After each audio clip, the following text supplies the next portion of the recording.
యెహెజ్కేలు మొదటి అధ్యాయము 30వ సంవత్సరము 4వ నెల 5వ దినమున నేను కెబారు నదీ ప్రదేశమున చెరలోని వారి మధ్య కాపురముంటిని. ఆ కాలమున ఆకాశము తెరవబడగా దేవుని గూర్చిన దర్శనములు నాకు కలిగెను. యెహోయాకీను చెరపట్టబడిన 5వ సంవత్సరమున ఆ నెలలో 5వ దినమున కల్దీల దేశమందున్న కెబారు నదీ ప్రదేశమున యెహోవా వాక్కు బూజీ కుమారుడును యాజకుడునగు యెహెజ్కేలునకు ప్రత్యక్షము కాగా అక్కడనే యెహోవా హస్తము అతని మీదికి వచ్చెను. నేను చూడగా ఉత్తర దిక్కు నుండి తుఫాను వచ్చుచుండెను, మరియు గొప్ప మేఘమును గోళము వలె గుండ్రముగా ఉన్న అగ్నియు కనబడెను. కాంతి దాని చుట్టూ ఆవరించియుండెను. ఆ అగ్నిలో నుండి కరగబడినదై ప్రజ్వలించుచున్న యపరంజి వంటిదొకటి కనబడెను. దానిలో నుండి 4 జీవుల రూపములు గల ఒకటి కనబడెను. వాటి రూపము మానవ స్వరూపము వంటిది. ఒక్కొక్క దానికి 4 ముఖములును 4 రెక్కలును గలవు. వాటి కాళ్ళు చక్కగా నిలువబడినవి. వాటి అరకాళ్ళు పెయ్య కాళ్ల వలె ఉండెను. అవి తళతళలాడు ఇత్తడి వలె ఉండెను. వాటి 4 ప్రక్కల రెక్కల క్రింద మానవ హస్తముల వంటి హస్తములుండెను. 4గింటికిని ముఖములను రెక్కలను ఉండెను. వాటి రెక్కలు ఒకదానినొకటి కలిసికొనెను.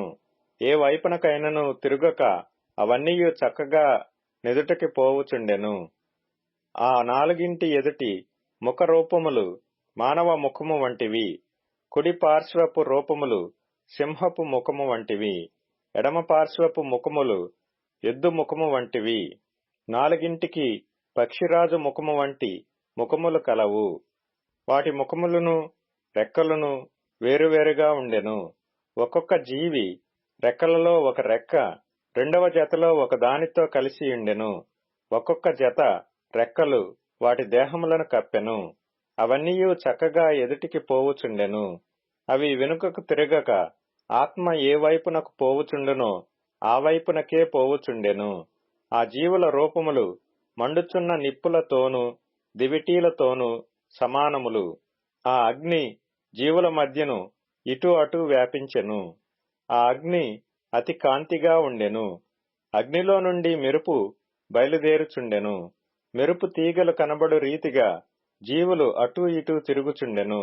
ఈ జీవులను నేను చూచుచుండగా నేల మీద ఆ 4గింటి ఎదుట ముఖముల ప్రక్కను చక్రము వంటిదొకటి కనబడెను. ఆ చక్రముల యొక్క రూపమును పనియు రక్తవర్ణపు రాతివలే నుండెను. ఆ 4 ఒక్క విధముగానే ఉండెను. వాటి రూపమును పనియు చూడగా చక్రములో చక్రమున్నట్టుగా ఉండెను. అవి జరుగునప్పుడు 4 ప్రక్కలకు జరుగుచుండెను. వెనుకకు తిరుగకయే జరుగుచుండెను. వాటి కైవారములు మిక్కిలి ఎత్తుగలవై భయంకరముగా ఉండెను. ఆ 4 కైవారములు చుట్టూ కండ్లతో నిండియుండెను.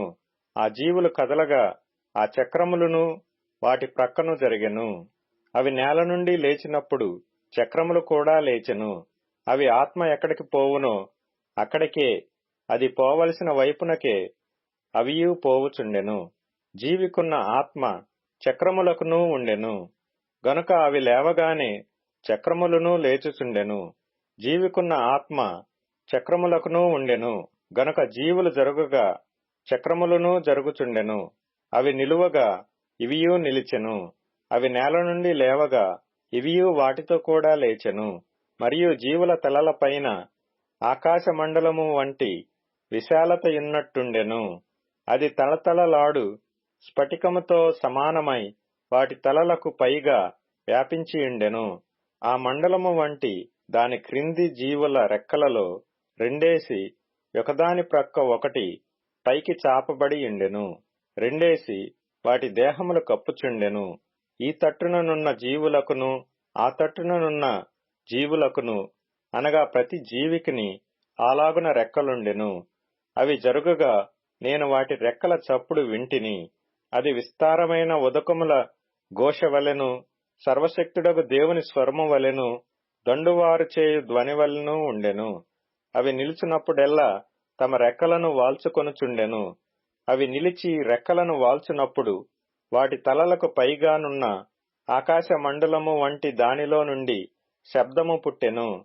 వాటి తలలపైనున్న ఆ మండలము పైన నీలకాంతమయమైన సింహాసనము వంటిదొకటి కనబడెను. మరియు ఆ సింహాసనము వంటి దాని మీద నరస్వరూపియగు ఒకడు ఆసీనుడై ఉండెను. చుట్టూ దాని లోపట కరుగుచున్న ఇత్తడియు అగ్నియు నున్నట్టు నాకు కనబడెను. నడుము మొదలుకొని మీదికిని, నడుము మొదలుకొని దిగువకును ఆయన అగ్ని స్వరూపముగా నాకు కనబడెను. చుట్టూను తేజోమయముగా కనబడెను. వర్షకాలమున కనబడు ఇంద్రధనస్సు యొక్క తేజస్సు వలె దాని చుట్టూనున్న తేజస్సు కనబడెను. ఇది యెహోవా ప్రభావ స్వరూప దర్శనము. నేను చూచి సాగిలపడగా నాతో మాటలాడు ఒకని స్వరము నాకు వినబడెను.